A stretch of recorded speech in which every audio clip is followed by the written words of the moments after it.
Presidents Trump and Bukele say they will not return the man wrongly deported to El Salvador's so-called torture prison as Trump leaned into the idea of sending American citizens as well. We've got disturbing updates to the Josh Shapiro assassination attempt, feral Minecraft movie chaos as people pissed off and saying the theaters are negotiating with terrorists as it becomes the biggest movie of the year, and then a positive news story to help keep you sane. We're talking about all that and much more on today's brand new Philip DeFranco Show, your daily dive into the news, how it's being covered, and how people are reacting to it. But first, with today being our first show back from vacation break, I gotta let you know about our new April drop over at beautifulbastard.com that just went live. Starting with my personal favorite, and now I feel every day, one minor inconvenience away from losing my shit, followed by the happy face I put on for my children, yeah, no, it's fine, everything's fine, as well as the return of our one day we'll all be skeletons line, and then finally my tea for phoning it in, more like fun productive. All available at beautifulbastard.com right now, and if you use code tariffs, you'll get 10% off. Other tariffs cost you more, ours save you money. But with that said, I got a big show for you today, a lot we have to talk about today, starting with this. This White House press conference today started off crazy and then just went off the rails. Because today you had President Trump hosting Salvadoran President Nayib Bukele at the Oval Office, where they celebrated the deportation of immigrants from the US to El Salvador. Deportations mostly of Venezuelan migrants, which critics among other things have called inhumane because they're now in a high security prison that have been likened to a forced labor camp. Right, a move that also many have called illegal because a judge ordered a plane carrying migrants there to turn around and come back, with the White House then ignoring them and Bukele posting, "Oopsie, too late." And so what you saw at today's event were some reporters taking the opportunity to ask both men about that, and specifically Kilmar Abrego Garcia, right, that Maryland man whom the White House previously said was mistakenly deported due to an administrative error. Reportedly, he's a father of 3 with no criminal record, and a court order shielded him from deportation. And so with that, you had a federal court ordering the White House to facilitate and effectuate his return, but we saw the White House resist, saying that it would do so if the Supreme Court ordered it to, which is what happened. You had the Supreme Court upholding the lower court's order. But then what you saw is that on Sunday, the White House argued in a court filing that it was still not obligated to actually help the man get back home, which then brings us to today, where you had someone asking Bukele directly if he would let Abrego Garcia go.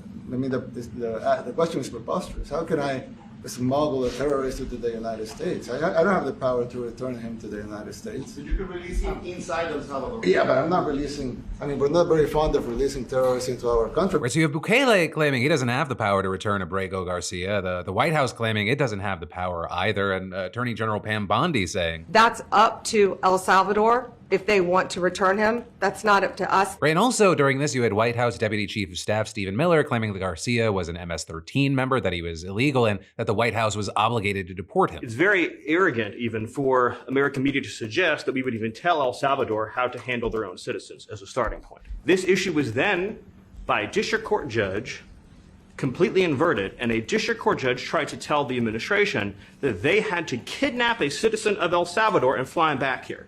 That issue was raised to the Supreme Court, and the Supreme Court said the district court order was unlawful, and its main components were reversed 9-0 unanimously, stating clearly that neither Secretary of State nor the President could be compelled by anybody to forcibly retrieve a citizen of El Salvador from El Salvador, who again is a member of MS-13. But then you had Secretary of State Marco Rubio seeming to suggest that the president can deport people whether the courts agree or not. The foreign policy of the United States is conducted by the President of the United States, not by a court.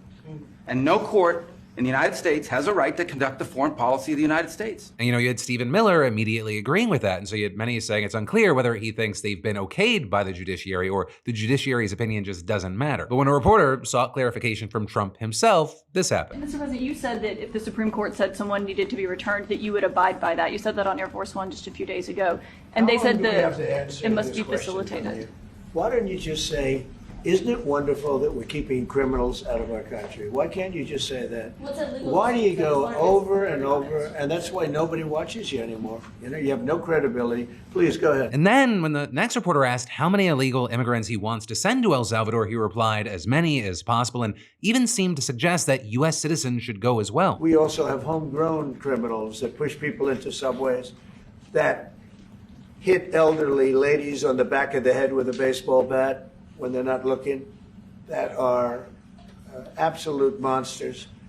I'd like to include them in the group of people to get them out of the country, but you'll have to be looking at the laws on that, Steve, okay? And when a reporter asked him to clarify if he meant US citizens, he was like, yeah, duh. Yeah, that includes them. What, do you think there's a special category of person? they're as bad as anybody that comes in. We have bad ones too. And so for a lot of people, this felt like watching America slowly becoming a police state, and now even citizens, not to mention legal immigrants, are scared. But for now, while we wait to see how this continues to play out, I gotta pass the question off to you. What are your thoughts here? Because as I often say, yes, this is a news show, but I also want it to be a conversation, and some of your comments may pop up in tomorrow's show. But then, next up from that, we got the news that the White House just murdered thousands of innocent people on paper. Right, and what I mean there is that the Trump administration selected over 6,300 immigrants, revoked their temporary legal status, and then declared them legally dead. And they're doing this by moving their names and social security numbers, which they had reportedly obtained legally, into the Death Master File, a social security database of deceased people. And as anyone who has mistakenly been declared dead intimately knows, this completely turns your life inside out, with experts even likening it to digital murder and being financially paralyzed overnight. And this is because the database is used by government agencies, employers, banks, creditors, and landlords to check the status of people they work with. So if you're falsely declared dead, you could be cut off from your legal employment, your bank accounts, your credit cards, your government benefits, your insurance, and your loans, meaning that your home could be foreclosed on. Which is why you have experts telling the New York Times and the Washington Post that this move by the White House is clearly illegal, right? I mean, first of all, it strips living people of privacy protections on the presumption that they're dead, with us seeing an attorney here telling the Post that Social Security sells its death information to creditors, pension companies, life insurers, and credit reporting firms. And then secondly, if done knowingly, which the White House has admitted is true, the move could amount to illegally falsifying government records. I mean, just to be clear about what's happening here, sources told the Times that the immigrants were given fake dates of death. And this is, according to the Post, agency staff had been warned that this might happen as early as February, right? Because they realized that anybody granted the appropriate permissions could just arbitrarily declare people dead without having to actually prove the death, by, for example, citing medical records or a death certificate. But apparently that flaw wasn't patched, and so now over 6,000 people have effectively been made non-persons to get them to self-deport. Though this is reportedly at least some officials recognize the illegality of what was happening and tried to resist. But for example, a senior administrator who oversaw a staff of hundreds of technology experts reportedly pushing back against Scott Coulter, an investment firm founder installed as the new chief information officer by Elon Musk last month, telling him that the plan was illegal, cruel, and risked declaring the wrong people dead, according to 3 sources. But then last Thursday, security guards reportedly showed up at the administrator's office in the agency's Maryland headquarters and marched him out of the building, with the Post then reporting that he was placed on paid leave, possibly severing his 25-year career. Right, and to be clear, the White House is not denying that it did all this. Or you have the press secretary claiming that in declaring immigrants dead, they were just protecting lawful American citizens and their hard-earned social security benefits and ensuring illegal immigrants will no longer receive such economic entitlements, and then adding, anyone who disagrees with the common sense policies of this administration can find a new job. And so the White House claims that the people it's declared dead are convicted criminals and suspected terrorists. But this is, it hasn't provided any evidence of those claims or explained how it concluded that. Right? And we've already learned from the Post that the affected migrants include a 13-year-old, a 14-year-old, 2 16-year-olds, and one person in their 80s and a handful in their 70s. But then also the Times reporting, in addition to the 13-year-old, there were 7 other minors. And in case you're wondering, reportedly some agency staff have since checked some of the youngest immigrants against data that the agency typically uses to search for criminal history, and they didn't find anything. And this is a thing to keep in mind, is by all accounts, these were not illegal immigrants. They were people who entered the country and obtained their social security numbers lawfully. And as we wait to see how all this plays out, you have some officials saying that the White House is going to expand the death database method to even more people. And pretty soon, a lot more are about to become potential targets, especially because over 500,000 Cubans, Nicaraguans, Venezuelans, and Haitians who arrived under Biden's parole program are set to lose their legal status this month. Right? And the government's already begun revoking parole for nearly 1 million more people who entered the U.S. using the CBP-1 Act. This also is at the same time we're seeing legal challenges brewing. With, for example, the Social Security General Counsel's office reportedly preparing an opinion that the death database move violates privacy law. And that is a lawsuit already filed against the agency is now using this news to argue that the White House violated a temporary restraining order blocking DOJ from the agency's systems with personally identifiable information. But also, while this is particularly shocking, I mean, this death database thing, it's just one way that Trump is repurposing government agencies for immigration enforcement. Like in February, for example, Social Security reportedly agreed to hand over the latest known addresses of nearly 100,000 people to the Department of Homeland Security, which is something that officials say has never happened on this scale before. And then you've got things like the news that the Treasury agreed to hand over tax data to the DHS so they could track down and deport migrants, with the acting head of the IRS even recently resigning over the move. But for now, we'll have to wait to see how this continues to evolve. But then, shifting gears from that, next up, we gotta talk about this Minecraft movie chaos. Right? Because while Minecraft is in movie theaters all across the country, it just beat out the new Captain America to become the biggest box office hit of the year so far in the US, with it in just 10 days making $280 million domestically, earning $550 million globally. It has also come with a healthy side portion of anarchy, or with clips popping up online of things like Jack Black's character shouting, "Chicken jockey," as something's happening in the movie, people in the theater just going absolutely batshit crazy, screaming, jumping, throwing popcorn, sometimes people climbing on each other's shoulders, and in at least one case, someone brought a real chicken. All of which, as you can imagine, imagine at the very least creates quite a mess in the theater, which is a former usher. Go fuck yourself for that. And while obviously every showing is not full mayhem, it's been such a big deal. I mean, we're seeing things like a theater in New Jersey banning unaccompanied kids from seeing the movie without adult supervision, with a theater also giving a little parenting lecture on Facebook, writing large groups of unsupervised boys engaged in completely unacceptable behavior, including vandalism. If your son was at Township Theater last night, we strongly encourage you to have a conversation with him about his behavior. Also, you had local news in Alaska reporting the police had to escort a group of teenage boys out of a theater over their behavior. And according to the Salt Lake Tribune, in the case of the people who brought a real-life chicken, they were kicked out as well. And this is other theaters have had to issue general warnings about bad behavior during the film. And so with this, we've seen a lot of people sounding off online, writing things like buying a huge bag of popcorn just so you can piss the cinema workers off when Jack Black says chicken jockey is frankly quite insane and rude, right? Arguing that it's disrespectful both to the people who just wanted to watch the movie with their families and to the people who work minimum wage jobs in the theater. But this also is some have defended the trend, including the movie's director, Jared Hess, with him, for example, telling Entertainment Weekly, "I'm just so happy that people are finding joy in going back to cinemas and seeing things as a community, as a group of people. It's like we've become so isolated on our devices and it's just fun to experience things as a group of human beings." And adding, it's funny because I think it's just literally cheering and throwing popcorn, which is so funny to me that cops are being called for popcorn, but man, I'm just glad people are making memories with their friends and families. You also had some tweets noting that Jack Black visited a theater recently and warned against throwing popcorn and joining the chicken jockey trend. With that, based on the video, some have argued that it seems less like a reprimand and more like him joining in on the joke. Please, no throwing popcorn, and also no lapis lazuli, and also absolutely no chicken jockeys! Oh, yeah! I am Steve. Right, and all of this playing out as the film, again, has been a huge box office hit. And in fact, another thing that we're seeing are theaters trying to find kind of a happy medium. With, for example, Regal Movie Theater is announcing so-called chicken jockey screening. It's in 40X, so it has those chairs that are moving around, and they tweeted, dress up as your favorite Minecraft characters, whoop, yelp, clap, and shout chicken jockey. Which, hey, if you can compartmentalize the chaos, I think that could be a happy middle ground. Though you also have people online equating this to Regal negotiating with terrorists. You know, with this, I also got to pass the question off to you. What are your thoughts? Also, if you went to the theater, what was your experience? Or for me, I brought my kids the first Friday that it was out. It was a packed theater. There were a lot of kids. There was some excitement and cheering, but there was nothing crazy. But this movie, like, it definitely found its audience. Like there were like middle school age children standing up at the end, clapping like they just watched a masterpiece. And then I've got more news for you in just a moment. But you know, first, are you looking to make that big purchase? Maybe a house, a boat, or that dream vacation, but there's a mountain of debt holding you back? Because yeah, I get it. This is way more common than you think. You know, life throws curveballs that we can't control, and suddenly those big plans that get put on pause. It's stressful. But today's sponsor, PDS Debt, they can help you break free from debt and get you and your financial future back on track no matter what your credit score is. Because PDS Debt isn't just about managing your debt. They help you take charge of your financial life so you can make those big purchases you've been dreaming of. Their customized programs are designed for anyone carrying $10,000 or more in eligible debt, and they go beyond the numbers, taking the time to understand your unique situation and create a plan built specifically for you. You know, no more one-size-fits-all advice. You'll get a clear, actionable path to financial freedom tailored to your lifestyle. PDS Debt will help you save more, pay off your debt faster, and put money back where it belongs in your savings account. So get started with your free debt analysis in just 30 seconds at pdsdebt.com/DeFranco, or scan the QR code to complete your free debt assessment to see what options are available to you. That's pdsdebt.com/DeFranco.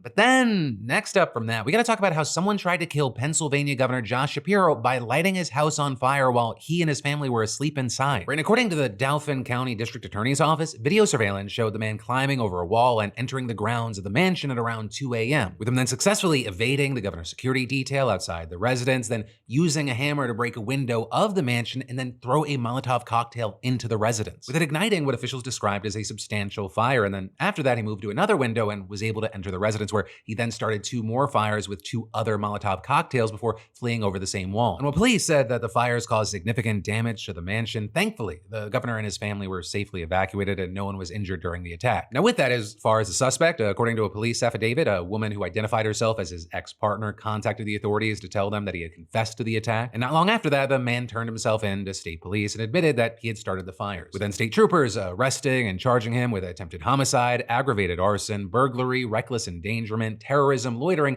and 2 counts of aggravated assault. Now, notably, officials have not yet publicly released a motive for the attack, but what we've seen is that the affidavit says that he admitted that he harbored hatred for Shapiro and that he knew it was possible Shapiro and his family were inside the mansion and could have been harmed by his actions. And actually, when the authorities asked the man what he would have done if he had found Shapiro inside, he told them he would have beaten him with his hammer. But beyond that, we generally don't know a lot about this man right now. Right? According to reports, he describes himself as a certified master mechanic on social media and has a criminal record, and he has had several run-ins with the law in Pennsylvania. And in addition to several traffic violations, multiple outlets have reported that he was charged with forgery in 2015 and sentenced to 18 years of probation. Also in 2023, he was charged with assault, a pending charge for which he was scheduled to appear in court this week. You also had NBC reporting that he pleaded guilty to forgery again in 2016. And beyond that, it's also been reported that he was critical of the government on social media and shared various anti-Joe Biden posts with NBC, writing that he seemed to reject Biden's 2020 presidential win. But this is, you also had USA Today claiming that the man does not appear to be a Trump supporter either, noting at least one post where he wrote a disparaging thing about Trump and other political leaders more broadly. But of course, with stories like this, it is a developing one, so new information will continue to pour in as the investigations continue. And in fact, just this morning, you had state police saying in a press release that the man had been taken to the hospital and was receiving treatment due to a medical event not connected to the incident or his arrest. Now, with all this, as far as how Governor Shapiro has responded, we saw him describing his version of events in an emotional press conference yesterday in front of the visibly damaged residents. Last night at approximately 2 o'clock in the morning, while my family and I were asleep upstairs here at the governor's residence, one of the state troopers assigned to our detail banged on our door, woke us up and told us we had an emergency and needed to leave immediately. Together, we secured all of our children, our 2 dogs, our family that was staying with us, and the troopers safely evacuated us from the governor's residence. Last night, we experienced an attack not just on our family, but on the entire Commonwealth of Pennsylvania here at the governor's residence. With Shapiro then going on to say that the attack was targeted, and he gave this very passionate statement. This type of violence is not okay.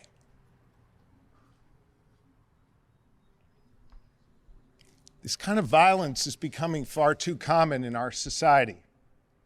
And I don't give a damn if it's coming from one particular side or the other, directed at one particular party or another, or one particular person or another. It is not okay. And it has to stop. We have to be better than this. And we have a responsibility to all be better. We then also saw the governor going on to raise the possibility that the attack could have been motivated by anti-Semitism, with him noting that it came just hours after he and his family had hosted a Seder to celebrate Passover. If he was trying to terrorize our family, our friends, the Jewish community who joined us for a Passover Seder in that room last night, hear me on this. We celebrated our faith last night proudly, and in a few hours, we will celebrate our second Seder of Passover again proudly. No one will deter me or my family or any Pennsylvanian from celebrating their faith openly and proudly. And throughout the entire presser, we saw the governor repeatedly applauding law enforcement for their response and adding that the FBI is also investigating the situation and thanking both President Trump and FBI Director Kash Patel for their support. Though also to that point, you had state police leaders saying that there will be a security review to prevent future incidents. And this is, at least publicly, it's unclear right now how the man was able to get into the property and enter the mansion without getting stopped by Shapiro's security details. You know, there's a lot of moving parts and unknowns right now. But also, as this plays out, we've seen many other politicians from both sides of the aisle condemning acts of political violence. With this, including House Minority Leader Hakeem Jeffries, who issued a statement slamming the act and adding, political violence of any kind is never acceptable, and it is especially unconscionable to attack a Jewish family during the first night of Passover. Everyone responsible must be prosecuted to the full extent of the law. You also had Vice President J.D. Vance echoing that and posting on X, "Thanks be to God that Governor Shapiro and his family were unharmed in this attack. Really disgusting violence, and I hope whoever did it is brought swiftly to justice." And that is, while, other people in the administration have made very similar remarks expressing relief that Shapiro and his family were safe, Trump himself had, we'll call it a different approach. For example, late last night, nearly a full day after the attack, reporters asking Trump if he had a comment on the arson, with him responding, "I just heard about it. No, I'll have to look into it." And then when asked about the matter during a press conference today, Trump focused on distancing himself from the attacker. The attacker was not a fan of Trump, I understand, just from what I read and from what I've been told. The attacker basically wasn't a fan of anybody. It's probably just a whack job. And certainly a thing like that cannot be allowed to happen. So you had a lot of people saying he seemed more focused on not getting kind of tied to the attack, but also people saying, hey, at the very least, it is better than his reaction to the Pelosi's being attacked. Like I said, this is a developing situation. There are investigations underway, and so we'll have to keep our eyes out for new information. But then from that, next up, what the hell is going on with tariffs? Right, that is what more and more have been asking, especially after the latest confusion starting last Friday when U.S. Customs and Border Protection announced a huge list of electronics that would be exempt from the massive tariffs that Trump enacted. A list that included pretty much every electronic that consumers could think of, and it was a welcome surprise for many people, especially as critics have long claimed that targeting electronics just didn't make a ton of sense. Because if the tariffs are supposed to drive up U.S. production of these goods, you'd think it was even possible to make them in the U.S. But really, until U.S. manufacturing and workers do a lot of catching up, a lot of this is literally impossible to make here. And so for consumers and tech companies, this was all around great news. But also, you had critics of the administration feeling this was a sign of weakness, writing things like, Trump just blinked. Here's a list of Chinese electronic products that he exempted from tariffs late last evening. So no, you're not going to have to pay double for your next mobile phone or tablet. But then also adding, he also just exposed Beijing exactly where our trade weaknesses are. And this, as others like Senator Chris Murphy claimed, this was actually just a favor to the companies that supported Donald Trump. So Donald Trump just announced a massive series of exemptions to the tariffs. And the exemptions are good for the multi-billion-dollar companies that are paying Trump money. With Murphy then going on to say that it doesn't make sense to lift the tariff on the high-tech jobs that the U.S. wants and keep tariffs on the other markets that the U.S. could never sustain anyways. And then what you ended up seeing is that Trump had an issue with the way that critics like Murphy were talking about the tariffs, with him writing on Truth Social. Nobody is getting off the hook for the unfair trade practices and non-monetary tariff barriers that other countries have used against us, especially not China, which by far treats us the worst. And saying there was no tariff exception announced on Friday. With Trump then going on to say that Friday's announcement was just putting electronics, which are mostly from China, in a different tariff category. So instead of getting hit with a 145% tariff, they'd now only be getting hit with the 20% baseline tariff that Chinese products are facing. Which obviously, that is a huge difference, but also notably a 20% tariff, it's still backbreaking for many consumers and businesses. Now, as far as what else we ended up saying, you had Trump blaming the confusion on the so-called fake news, who he claims knew that the tariffs were just being recategorized, which, brings up the question, well, did outlets lie or even lie by omission? And well, obviously, I haven't seen every single outlet that's covered this. The major players, they generally just stated the facts. Right, so for example, you had Al Jazeera reporting it as smartphones, laptops, and a host of other tech components will be spared from the Trump administration's so-called reciprocal tariffs, including steep 125% duties on imports from China, according to a notice issued by U.S. Customs and Border Protection. Looking into it, nowhere in the article does it explicitly state that electronics would still be hit with a 20% tariff, and instead it kind of relies on the reader knowing that there is a 20% baseline tariff and that the 125% increase was on top of that number. Which, if you wanted to get nitpicky, it isn't really a given, especially since the Trump administration is having to clarify that. But really, to say the fake news, which is just news companies that he is not a fan of, presented the tariffs in this way, it's just not true. Right? Just looking around, CBS News explicitly stated that there would still be a 20% tariff on goods, and that was done before Trump's Truth Social post. And you would see NBC similarly saying that a 20% tariff would still be around, and that was even going out on a limb because at the time, the White House hadn't given them clarification. Even had the king of fake news in Trump's eyes, the New York Times, similarly mentioning there would still be a 20% tariff. I'm not going to hit every single outlet, but you kind of get the point. Right? Overall, this seems to be more of an issue of people only reading headlines, which by their nature boil down the information to just the essentials. With this entire situation actually bringing up a discussion that we have internally all the time, and that is, at what point is a piece of information too much? Especially on stories that are kind of continuations of news that you're covering hour to hour and day to day already, right? How do you maximize something being consumable and information dense while not being just clunky and oversized? But also then to connect everything and tie the story off with a bow, the misunderstanding or confusion or whatever you want to call it, it's, hey, that $100 electronics product that because of my tariffs, it was going to be $245. I didn't make it go back to $100. I made it go back to $120. And in general, it just feels like all a mess, and it's understandable why it feels like for many, it just like they're just coming up with stuff as they go. But then switching gears from that for a different kind of news, I want you to meet your BAMF of the day, Doug Rush. Because back in 2021, Doug was diagnosed with prostate cancer, and he went through radiation twice, but then in January, he learned that his cancer had spread to the bones in his leg and his liver, and it had become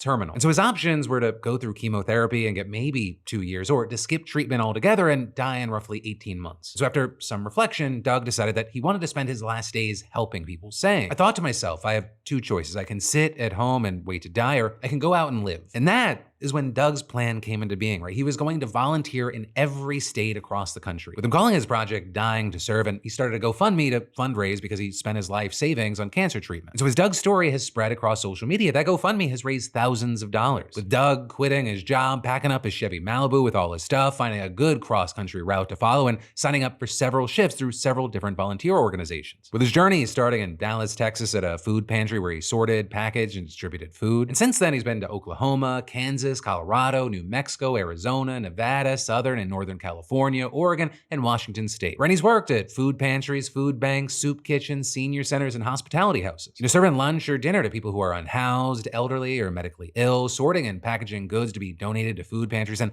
delivering meals to homebound individuals. And since kicking things off in Texas, he's driven over 4,000 miles. With him at first scheduling volunteer shifts for every day or so, but also the physical limitations that his cancer has caused, it's forced him to drop to working a shift roughly every 3 days. And as he's taken this trip, he's also finding ways to do things for himself, like taking the scenic routes and going to baseball games. But also, as much as he's enjoying the volunteering that he's doing, there are still things that Doug worries about, like whether or not his health is going to stay good enough to finish, whether his car is going to break down, and if he can make the GoFundMe cash stretch long enough to finish his project. Which, to that last point, he's accepted some help along the way, taking discounts at hotels and restaurants and auto repair shops after the owners heard his story. And right now, he's headed south from Seattle, and he says that he's hoping to hit the East Coast by June and then fly out to Hawaii and Alaska and hopefully finish up this project by the fall. With him also saying if his health keeps up after visiting every state, Doug says that he will keep on volunteering, saying if I can inspire hundreds or thousands of people nationwide to volunteer, even if it's 3 or 4 hours a month, then I can die happy. And so with that, I want to say 3 things. 1, Doug, you've inspired me. I've thought about donating my time to an organization like this, even if it's just a few hours every month.